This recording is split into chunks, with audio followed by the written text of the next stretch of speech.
নদীর মধ্যগতি অর্থাৎ সমভূমি প্রবাহ। এক্ষেত্রে নদী তার কার্যের ফলে যে সমস্ত ভূমিরূপগুলি গঠন করে, আজকে সেই ভূমিরূপগুলি আলোচনা করব।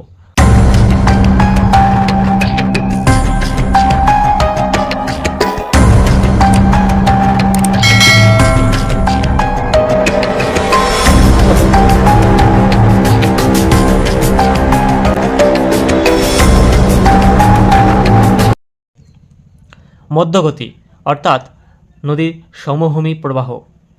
নদীর এই প্রবাহে নদীর কার্যের ফলে যে সমস্ত ভূমিরূপগুলি গড়ে ওঠে তার মধ্যে একটি অন্যতম হল পলল, শঙ্কু ও পলল ব্যজনী।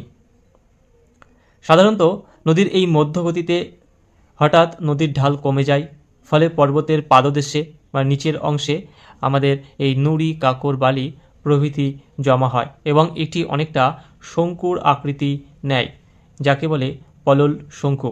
যেহেতু পর্বতের পাদদেশে এরকম একাধিক পলল শঙ্কু অবস্থান করে, তার উপর দিয়ে যখন নদী বয়ে যায় তখন একটা অর্ধ এই গোলাকার আকৃতি ধারণ করে।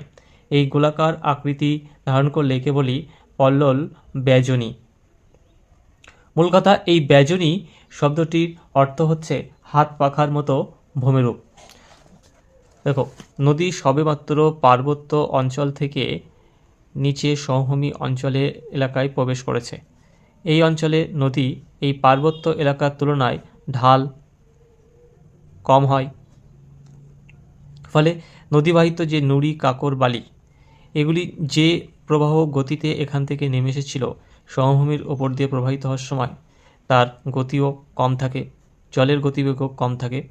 অর্থাৎ পর্বতের এই পাদদেশে পার্বত্য অঞ্চল থেকে সমভূমিতে নামামাত্র নদী খাতের ঢাল অত্যন্ত কম, ফলে জলস্রোতের তীব্রতাও কম।